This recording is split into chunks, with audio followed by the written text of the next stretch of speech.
I've been trying to get you in here for so long because there's so many things to talk about.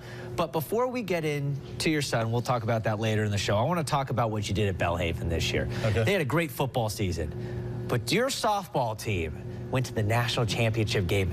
One went away. Sadly, it didn't end the way you wanted it to. Yeah. But just to go on that run all the way to the finals, what was that like for you?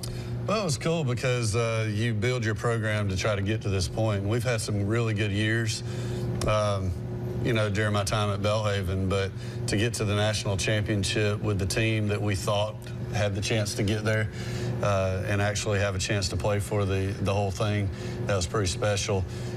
Winning game one of that 3-game series and then getting beat twice, that's not the way that we scripted it after we won that first game, but we're one of the final 2 teams in the country to be standing in that situation, so a lot to be proud of. You had a lot of girls that have been here in Jackson for a while that you've been able to kind of grow with and lead your team there. Sadly, they're going to be moving on to other things, but talk about that core group that was able to do that. Yeah, I mean, you have leadership like Kennedy Carruth, and arguably the top pitcher in the country. I think she should have won the award. She didn't.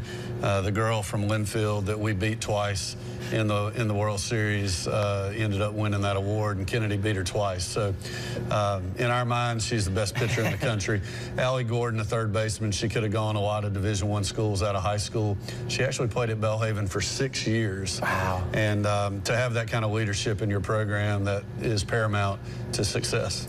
So this is a coach's corner as well right now. As a coach, did you know right away, okay, I had a team to make this run, or were you thinking, hey, let's just get to the World Series, let's just win a super regional, or did you think, okay, yeah, we're playing in this title game? Well, you never know if you're going to have a team that can get all the way to the final game, just because it's so hard to get there. The way the Division III level sets things up regionally, where you might have four top 10 teams in the same regional, it's just hard. And that's why it's amazing that schools like Virginia Wesleyan and people like that continue to get back there every single year. I don't know how they do it. I'm sitting here today wondering, you know, how we're going to get out of our conference this year. But yeah, I thought we had a team that can make a run. You never envision winning a national championship until you get to that opportunity, but it was a pretty special team from day one. Do you think you changed as a coach during that run? I don't think so. I think we remain laid back, and you know, we're not big on just going out and practicing for 3 or 4 hours a day. Hour and a half to 2 hours, we get our work in, get out. And I think because of that, we were able to keep our bodies fresh throughout the course of the season, and I think our players responded to that. Yeah, and what's your favorite part of coaching softball?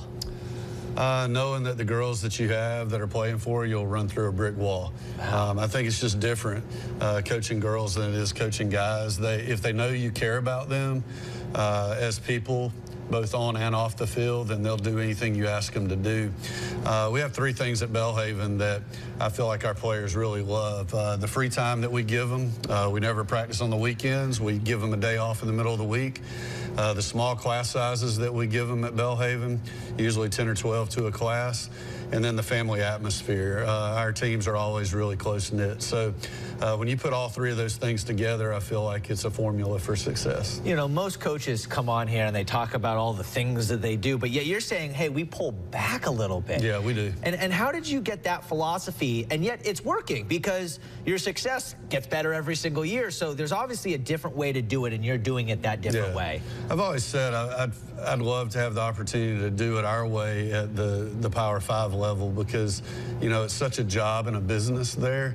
And I feel like there's no reason that you can't do it the same way that we do it at a school like Belhaven. So at this point in my career, I have no desire to go big, but at some point I always thought, hey, I'd love to try this. But, you know, yeah, we pulled back. I feel like if you have a team who doesn't feel like the game is shoved down their throat all the time, then they're gonna enjoy the time that they have between the lines when they get out there every day. So do they ever beg you, hey, we want to practice more? And I bet you they get out there by themselves, because you're not pushing it down their throats. So at the same time, I bet you they're going out there and practicing on their own, because they're not being forced to go over practice. They're getting the right amount. Yeah, they do. You'll see them out there, and they'll call and say, hey, can you turn the lights on, or that sort of thing, now that we have lights, right? But they always ask to come early and stay late, and of course we do that as a staff, and we'll allow them to get the extra work in that they want. But you know, short, meaningful amounts, just like schoolwork, right? Just like homework when you're growing up. We just feel like that the small, meaningful amounts are better than just overloading them with stuff that they just get bored with. Kevin, thank you so much for coming out. First, well, actually, before we let you go, because we're going to bring you on a little bit later, what position would I play? You? Left bench? I don't know. I've seen you swing. It's not a great You did hit one out of the yard. You hit one out of the yard. So, I don't know. I could see you at third base or behind the plate as a catcher. Oh. I think you would. I think you would beat nails back there. Thank you. All right. When we come back with Kevin, we're going to talk about his son Connor, who just had a pretty good month, if I might say.